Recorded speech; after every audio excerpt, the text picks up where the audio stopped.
Thank you for coming into another Age of Darkness video. My name is Ramchise, and today we are here with a top 5 things not to do in Age of Darkness. Now, previously we had done a top 5 tips video on how to get a little bit better at the game. Today I want to talk about the top 5 surefire ways to lose your campaign in Age of Darkness. I can assure you I've lost my fair share, so these are all authentic tips.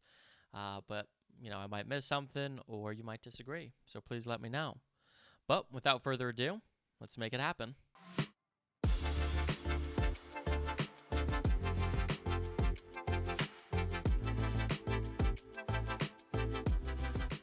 Number 1, trying to guess the Death Knight pathing early. Now, like it or hate it, RNG is a very big part of Age of Darkness. From the maps to where the resources are to the path of the Death Knights. Now, even though the crystal is revealed a day early, obviously we do not know exactly what path they're going to take until they're spawning and coming at you. And I can tell you, I have lost a majority of my campaigns when I've tried to guess where the path is going, set up my defenses early, only to discover they pulled a little switcheroo and decided to go a different path. Now, the problem is that there's no 100% accurate way to determine where the path is going. You can do the attack move from the keep to see what path your units take. You can try to get vision on the crystal, but like I said, until they're coming at you, you don't know what path they're going to take. The problem with that is, particularly in the upper difficulties, where the waves get pretty brutal pretty quick, if you are out of position and have spent all your resources building defenses in one path, only to discover it going another way, instead of hitting your walls and towers, your farms are going to get burned to the ground, your people are going to get killed, your keep is going to be destroyed. It's going to be a bad time. And so what I recommend, rather than trying to guess where it is twofold. First and foremost, first Death Knight isn't usually too bad, and once that is over, I would recommend expanding towards the crystal, the first crystal that came at you, just so you can build some of your infrastructure in a path that hopefully another death wave won't come right away, just so that you can defend the next death waves a little bit closer to your base where there's not as much variability in the path.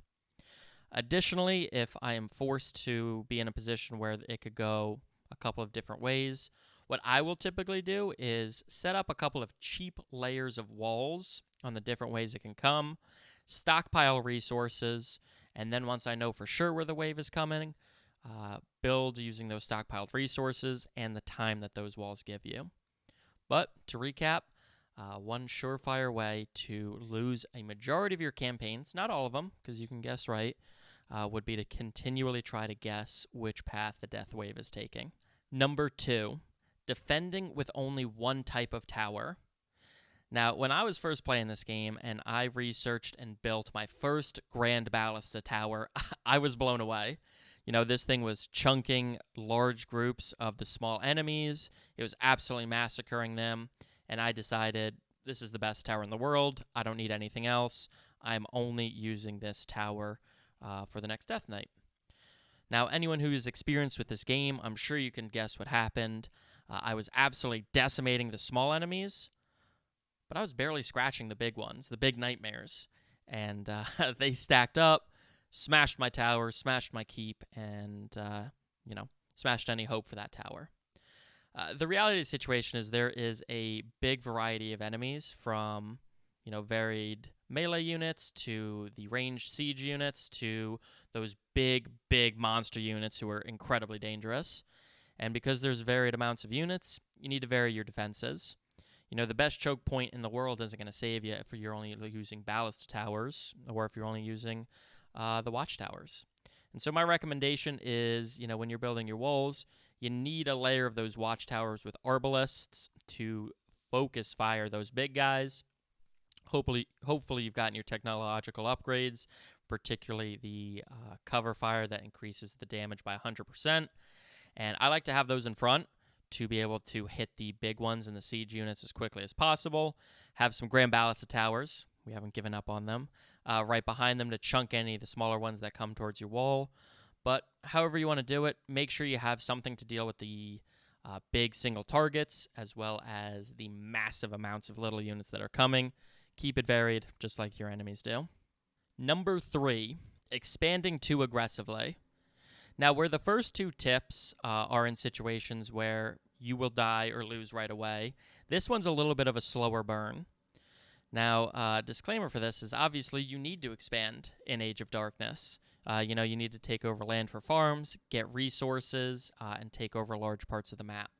And absolutely, I recommend you do that. You have to win. What I don't recommend is trying to expand too aggressively, trying to take too much land without securing the routes into your base. Because this is a game where losses compound. If you have big economic losses or military losses early, it's going to cripple your chances big time as you get later and later into your run. And so one thing that I did early is I was trying to take as much land as greedily as possible, and I left several routes open into my base. And as we've seen, in between those death waves, the enemy will send, kind of groups of raiding parties at you. Or when it's nighttime, obviously the ones on the map already get riled up and will attack you. And if you are expanding without securing the different routes that your army is not moving towards, you're going to lose economic buildings, you're going to have to bring back units to defend, and it's going to take away time. And it might not cause you to lose right then and there, but the compounding of those losses is absolutely going to cause you to lose later. And so what I recommend as you're expanding, put down some walls, drop a ballista tower, leave some troops on the different branches or routes that you're not going, so that when they do send their units at you, you're safe, secure, you're not losing any buildings, and you're not losing any time scouting. Number 4, tunnel vision. Now, I don't need to tell anyone here, this is a game where you're focusing on a lot of different things at once. You're trying to clear the map with your army, you're trying to build up your economy, make sure you have enough resources, farms, people, you're trying to research technologies. There's a lot going on at once, and you need to focus on all of it. One of the easiest ways I found to lose is when you focus too much on any one aspect of the game that I just mentioned. Whether you're focused specifically on clearing the map and you neglect your economy and don't have enough resources, or find yourself in a situation where you haven't researched the proper technologies, or vice versa. The other day I'm playing, I'm focusing on building my houses and my economy. All of a sudden, your hero has died.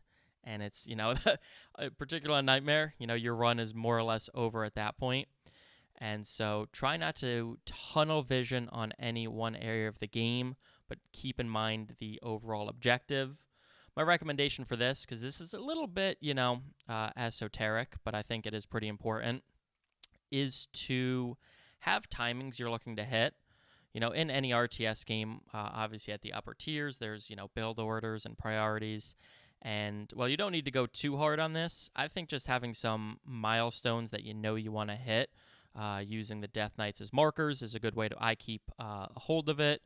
And, it's as simple as, for me, by Death Knight 1, have Ballista Towers researched, have a storehouse, and, 3 lumber mills, 2 quarries.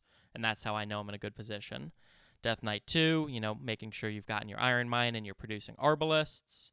And having Grand Ballista Towers by Death Knight 3. Things like that, just to make sure you're on track, and so that when you're expanding with your army, you're making sure that you have your proper researches, or you know exactly what you're looking for, so that you keep in mind the overall objective of the game, rather than tunnel visioning and losing because you're not paying attention to some parts. Number 5 is don't jostle the Death Crystal. Now, if you're inquisitive like me, you've probably already discovered this, but one of the easiest ways I have found to lose the game is if you break open a death crystal when you're exploring. That death wave is going to start a lot quicker than you want it to, and if you don't have your defenses ready, your people are going to have a bad time. Like I said, you breaking open that crystal, that Death Knight's going to start whatever night you're on, and it's going to be a bad time. So unless you are prepared to deal with the consequences of doing that, don't do it, and you're going to have a good time.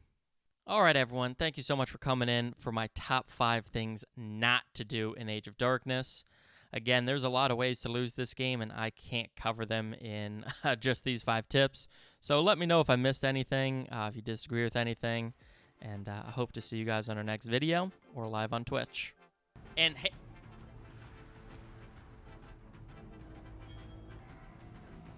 Hazy Skies. Wait, is it gonna... Hazy Skies! Hazy Skies!